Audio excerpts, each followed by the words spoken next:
Somnifère, le podcast.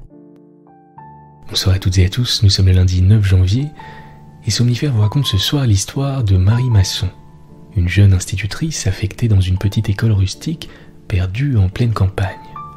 Marie a le désir de transmettre, la passion d'enseigner et se réjouit d'avance de découvrir sa classe en cette nouvelle rentrée. Mais les espoirs de la jeune enseignante vont rapidement se confronter à la réalité du terrain. Des conditions précaires, des élèves difficiles et surtout d'étranges commérages alimentés par les habitants de ce petit village perdu au milieu de nulle part et dont elle est la victime. Malgré les obstacles, la jeune femme parviendra-t-elle à partager sa vocation? C'est une histoire de Joseph Frêche intitulée « L'institutrice ». Je vous souhaite une excellente nuit et maintenant place à notre séance de relaxation. La séance de relaxation. On va refermer ce lundi ensemble en commençant par rassembler tout ce qui nous pèse, tout ce qui nous agace, tout ce qui nous préoccupe en ce moment, et on va ranger tout ça dans un petit tiroir de notre esprit. Peu importe ce dont il s'agit, pour l'instant ça n'a aucune importance, ça ne sert à rien d'y penser, et ça attendra demain. Je vous laisse quelques instants pour remplir ce tiroir, pour le refermer mentalement, et pour vous autoriser à clore cette journée.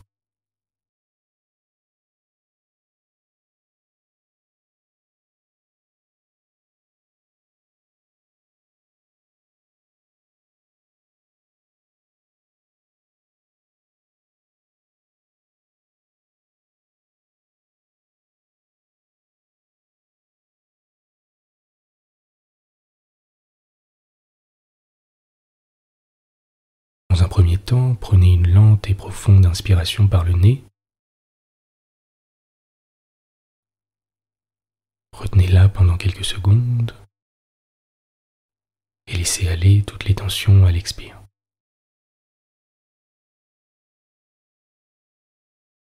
Une seconde fois, une profonde inspiration par le nez.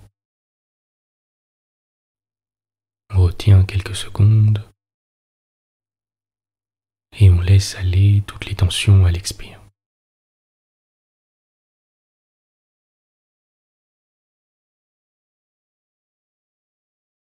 À présent, laissez votre respiration redevenir tranquille et naturelle et tâchez de l'observer pendant quelques instants, sans attente, comme avec curiosité.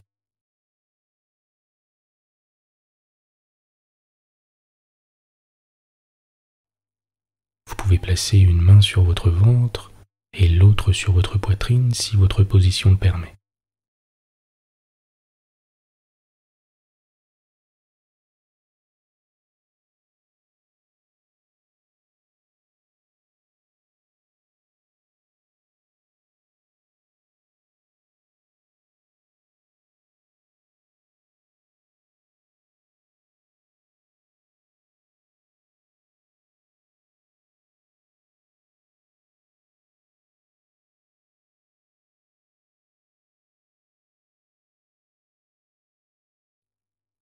S'il y a des pensées qui vous viennent, ce n'est pas grave.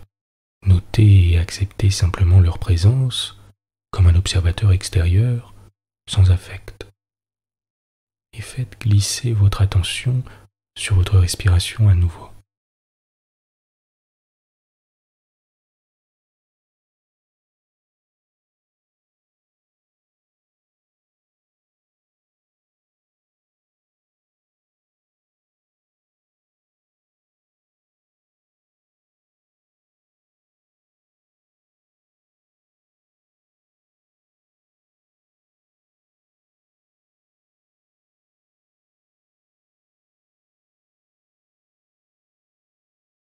Laissez-vous tranquillement bercer par les mouvements de votre respiration.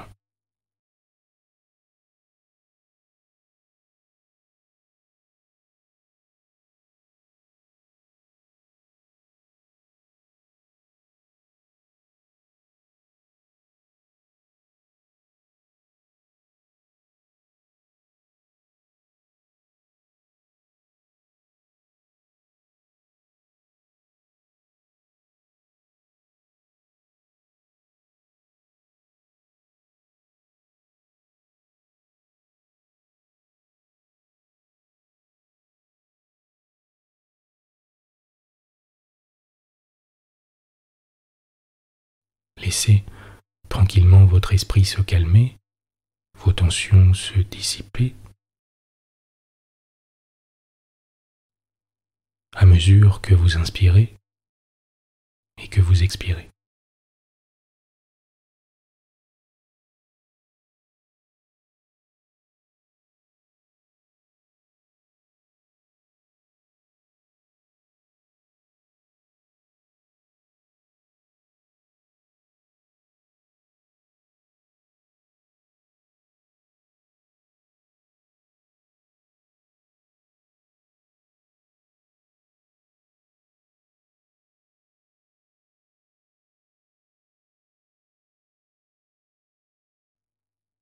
Notez la température de l'air à l'inspire et à l'expire.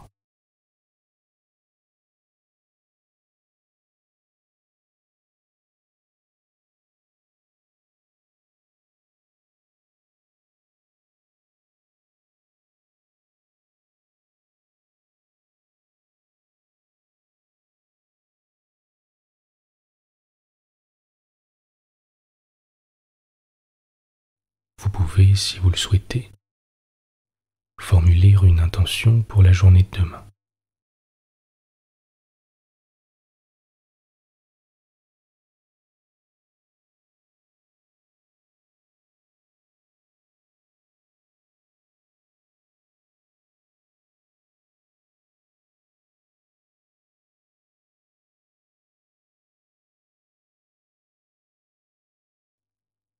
Vous êtes calme et détendu.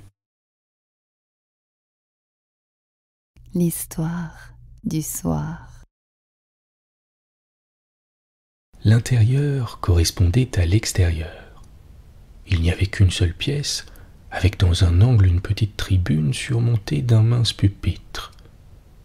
Rien qui n'ornât cet intérieur, tout était réduit au plus strict nécessaire. Il fallait avant tout une école qui coûtât peu cher. Les gens de cette localité aimaient pourtant leurs enfants, mais rien ne pouvait les convaincre qu'ils dussent être mieux logés que leurs animaux. On eût pu embellir ce petit nid à peu de frais, mais l'idée de dépenser un sou pour l'école leur était si étrangère qu'ils n'y songeaient pas, qu'ils ne l'acceptaient pas. Quelques institutrices avaient bien fait quelques tentatives d'amélioration, mais messieurs les commissaires les avaient priés de se mêler de leurs affaires. Lorsque l'une d'elles avait osé représenter que le poêle chauffait mal, que la fumée qui s'échappait par les fissures rendait le séjour de l'école assez pénible, et que d'ailleurs les fenêtres étant fixes, on ne pouvait faire de ventilation, on lui avait répondu qu'il n'y avait pas lieu d'ouvrir les fenêtres si le poêle ne chauffait pas bien. Et les commères avaient longtemps glosé sur l'extravagance de cette pécore d'institutrice, comme s'il ne s'agissait que de demander. Et pourtant, est-elle assez bien payée, cette maîtresse d'école? On lui donne un salaire par année pour ne rien faire. Toujours habillée en demoiselle, et elle en demande encore.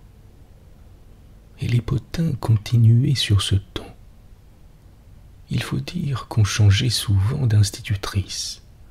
Jamais satisfait, on en engageait une nouvelle chaque année. Les enfants, soudoyés et appuyés par leurs parents, n'avaient pas tardé à devenir grossiers, effrontés, rebelles et insupportables. Il eût fallu un bras vigoureux pour mettre ce petit monde à l'ordre, mais cette année, on avait Marie Masson. C'était une jeune fille timide qui avait passé son enfance au couvent, admirablement qualifiée pour l'enseignement. Elle aimait sa vocation et ne demandait qu'à aimer ses élèves. Elle était arrivée la tête remplie de ce qu'elle avait vu à son couvent, enthousiaste et prise de son idéal. Elle était persuadée de ce qu'on lui avait enseigné, à savoir que l'enfant est une cire malléable qu'il faut modeler avec un soin infini, que rien ne remplace l'éducation première, et qu'en somme, l'éducation, c'est tout l'homme. En arrivant, elle avait bien trouvé l'école un peu délabrée, mais elle était si contente d'avoir une classe qu'elle pensa qu'en l'embellissant de son mieux et en la tenant bien propre, l'école aurait encore bon air. Elle trouva quelque chose à reprendre dans les conditions hygiéniques de la maison, mais elle ne voulut pas paraître exigeante, et elle se contenta de demander au commissaire qu'il remplaçasse le seau où buvaient les enfants. Il était moisi et ne semblait pas très sanitaire. On lui répondit que les enfants y avaient toujours bu et que personne n'en était mort. La petite institutrice ne se découragea pas. Elle songea qu'en écurant le seau le mieux qu'elle put, il serait encore assez bon. Et puis, elle était peut-être allée trop loin et avait trop demandé. Elle voulut toutefois qu'à sa première journée de classe, la salle eût un air de fête. Elle avait mis sur les murs quelques images pieuses et quelques paysages qu'elle avait découpés dans des revues illustrées, et sur son pupitre, un bouquet de fleurs des champs. Les enfants arrivèrent, le regard narquois. Les petits garçons les mains dans leurs poches, les petites filles la couette pendante. Ils regardaient la maîtresse de côté comme une ennemie. Elle ne voulut rien voir de ce petit manège. Elle leur déclara simplement qu'elle n'avait qu'une ambition, celle qu'ils fissent une bonne année, et que pour cette fin elle n'épargnerait ni ses labeurs, ni ses soins. Elle les savait bien disposés, et ne doutait pas que les parents fussent contents de leur progrès aux examens. Cette première journée se passa bien, et le soir, lorsqu'elle fut seule, comme elle se sentit contente de sa classe. Déjà, elle les aimait, ses enfants. Elle les aimait de toute son âme. Comme elle y mettrait de soin pour former leur jeune cœur à tout ce qui est beau et pur, et leur jeune intelligence à tout ce qui est noble et vrai. Elle pensa que pour rompre la monotonie de la classe, pour leur faire aimer les heures passées à l'école, pour rendre leur tâche un travail d'amour et de beauté, elle allait leur enseigner quelques petites chansons dans les moments libres. Et déjà, elle trace tout un plan d'enseignement très sensé, très rationnel, de nature à intéresser l'enfant, à tenir sa curiosité en éveil et à lui faire aimer l'étude. Ce soir-là, la petite institutrice était si heureuse lorsqu'elle monta dans sa mansarde qu'elle ne remarqua pas que l'échelle qui y conduisait était bien vacillante et sa chambrette bien nue. Les enfants, de leur côté, questionnés par leur mère, avaient fait leur rapport de cette première journée. Les petits garçons dirent que la maîtresse avait mis des images sur les murs, et les petites filles un gros bouquet sur le pupitre. Et après les travaux de la journée, lorsque Madame Le Bouc vint faire sa visite quotidienne à Madame la Plante, elles ne manquèrent pas de tomber sur le chapitre de la classe.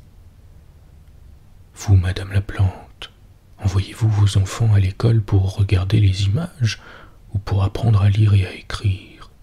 dit Madame Le Bouc, roulant des yeux. « Je les envoie pour apprendre à lire, mais t'avis que ce n'est pas l'endroit. Mon Jean y va depuis 3 ans et c'est à peine éplé. » Et la brave femme ne dit pas qu'on le gardait à la maison 9 jours sur 10 pour faire les commissions, pour travailler, pour tout et pour rien. « Ce n'est pas tout, continua la femme Le Bouc. Savez-vous, on enseigne aux petits à casser des fleurs et en faire des bottes à jeter sur les tables. Ça vous semble bien utile, je suppose. Ma Thérèse m'a dit que toute la journée, la maîtresse a fait sa pain-bêche avec un bouquet de trèfle sur son pupitre. »« Ce sont les maîtresses d'aujourd'hui, dit Madame la Plante. Les lèvres pincées qui passent leur temps à des sottises. » Et les enfants écoutaient cette conversation entre leurs parents, les yeux agrandis, au lieu de faire les devoirs que l'institutrice leur avait donnés pour le lendemain. Or, ils arrivèrent le matin suivant avec rien de fait. La maîtresse fut un peu surprise, et lorsqu'elle les questionna, ils gardèrent un silence entêté. Enfin, Jean la Plante, le plus grand et le plus déluré de la classe, dit « Mamselle, ma mère dit qu'on ne vient pas ici pour regarder les images. L'institutrice fut si désemparée par tout ce que cette remarque subite comportait de propos malveillants qu'elle perdit pied, et au lieu de punir l'insolent, elle se contenta de dire « Je ne vous oblige pas à regarder les images. » La grande Thérèse Lebouc murmura assez haut pour être comprise. « Pain bêche. » Elle répétait ce qu'elle avait entendu dire. La petite institutrice feignit de ne pas comprendre. Une immense lassitude s'emparait d'elle. Son beau rêve s'effondrait. Le dégoût lui monta à la gorge et ses yeux se voilèrent de larmes. Elle fit appel à tout son courage et elle expliqua avec des mots pour les enfants, des exemples gracieux, la lucidité d'un artiste, la leçon qu'on aurait dû préparer à la maison au lieu d'écouter déblatérer contre elle. À la récréation, elle voulut leur enseigner un couplet d'une ronde d'enfants. Pendant qu'elle s'évertuait à leur apprendre les mots et l'air, les filles pouffaient de rire dans leur tablier, et les garçons sifflotaient. Elle ne tarda pas à comprendre qu'elle se heurtait à une mauvaise volonté systématique, et son beau rêve qui se débattait pour vivre sombra tout à fait. À la récréation du midi, pendant qu'elle était montée à son appartement, des élèves conduites par Thérèse Lebouc avaient jeté son bouquet à terre et l'avaient foulé aux pieds en ricanant. À son retour, quand elle vit ces pauvres fleurs meurtries, écrasées, son angoisse fut si forte qu'elle chancela prête à défaillir. « Quel mal vous ont fait ces pauvres fleurs ?» leur dit-elle avec douceur. « C'est une lâcheté d'avoir brisé ces choses innocentes. Vous m'avez fait presque aussi mal que si vous m'aviez marché sur le cœur. » Les élèves la regardèrent d'un air narquois et stupide, ne comprenant qu'à demi ses beaux sentiments. Mais ils comprirent qu'il lui avait fait de la peine. Ils s'en réjouissaient, c'était un peu ce qu'ils voulaient. Dans l'enfant mal élevé, il y a déjà toute la férocité et l'égoïsme de l'homme que rien ne retient. L'institutrice ne daigna pas demander qui avait fait le coup. Elle ramassa elle-même les débris de fleurs fanées. Personne ne s'offrit pour l'aider. C'était bien la guerre ouverte. Pourtant, ces élèves qu'elle aimait hier, elle les aimait encore aujourd'hui. Elle songea qu'à force de bonté, elle parviendrait peut-être à les conquérir.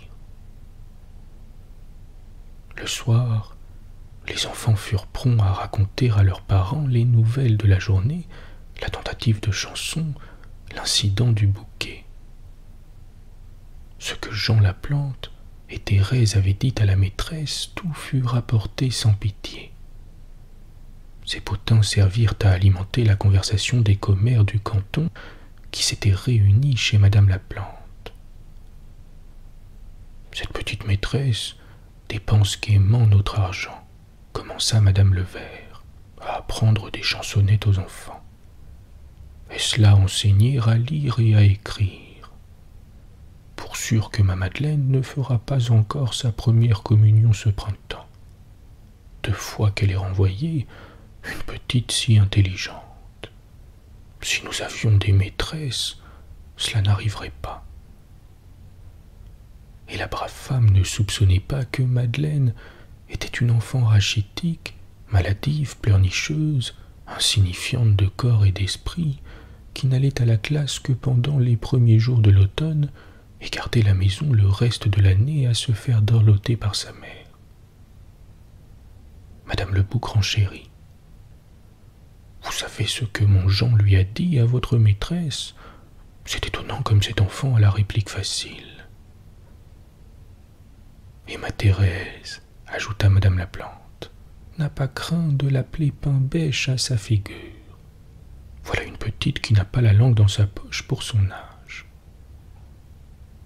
Et l'institutrice fit tous les frais de l'entretien. On se la passa à tour de rôle, et chacune y mordit à belles dents. La petite institutrice, triste, sans défense, seule dans le silence morne de sa mansarde, pensait aux événements du jour, aux sourdes hostilités qui l'entouraient, et pleurait d'ennui et de fatigue en se mettant au lit. Le lendemain, quand elle s'éveilla, le soleil inondait la petite école rustique. Elle se sentit rassérénée. Elle enleva les images et tout ce qui pouvait déplaire aux enfants. C'était sans doute une concession fâcheuse, mais on ne peut attendre d'une jeune personne sans expérience en butte aux persécutions tout l'aplomb et la clairvoyance d'un vieux diplomate. Elle était affolée par ce qui venait de se passer, et elle voulait à tout prix apaiser ses ennemis. Elle mit dans sa tâche tant de bonté, tant de douceur, de spontanéité, que ses élèves semblaient intéressés. Tout allait bien lorsque Jean le Bouc vint tout gâcher. Il crachait sur le parquet avec une malpropreté révoltante. Elle lui fit doucement remarquer qu'il vaudrait mieux qu'il crachât dans son mouchoir. Il lui répondit grossièrement : « Je cracherai tant que je voudrai. D'ailleurs, je n'ai pas de mouchoir. » À cette réplique polissonne, elle jugea qu'il était temps qu'elle frappât un grand coup. « Je vous somme de sortir, » dit l'institutrice. « Je sortirai si je veux, » fut la réponse. Elle répéta l'ordre. Soit qu'il la jugeât décidée à tenir son bout, soit qu'il crut l'occasion favorable d'aller se plaindre chez lui, il prit son chapeau en bougonnant, sortit claquant la porte derrière lui. Le temps d'aller chez lui et de revenir, que sa mère arriva essoufflée, en cheveux, rouge, furieuse. Elle ouvrit la porte sans frapper, et les poings sur les hanches, elle donna libre cours à sa colère. « Pétronelle, je voudrais bien savoir si c'est votre école ou la nôtre. De quel droit en chassez-vous nos enfants ?»« Madame, dit l'institutrice doucement, je crois qu'il vaudrait mieux que nous conduisions cette conversation ailleurs qu'ici en présence des enfants. Si vous voulez bien vous donner la peine de me suivre. Je suis bien ici. Je vous dirai votre fait à votre face pour qu'ils le sachent et vous connaissent. Si vous osez encore lever la main sur mon Jean, c'est à moi que vous aurez affaire. Madame, votre fils s'est conduit d'une façon fort déplacée à mon égard. Je ne regrette pas les mesures que j'ai prises contre lui. J'avais raison de croire que c'était votre intérêt d'appuyer mon autorité au lieu de venir me faire cette scène désagréable qui la compromet beaucoup dans l'esprit de mes élèves.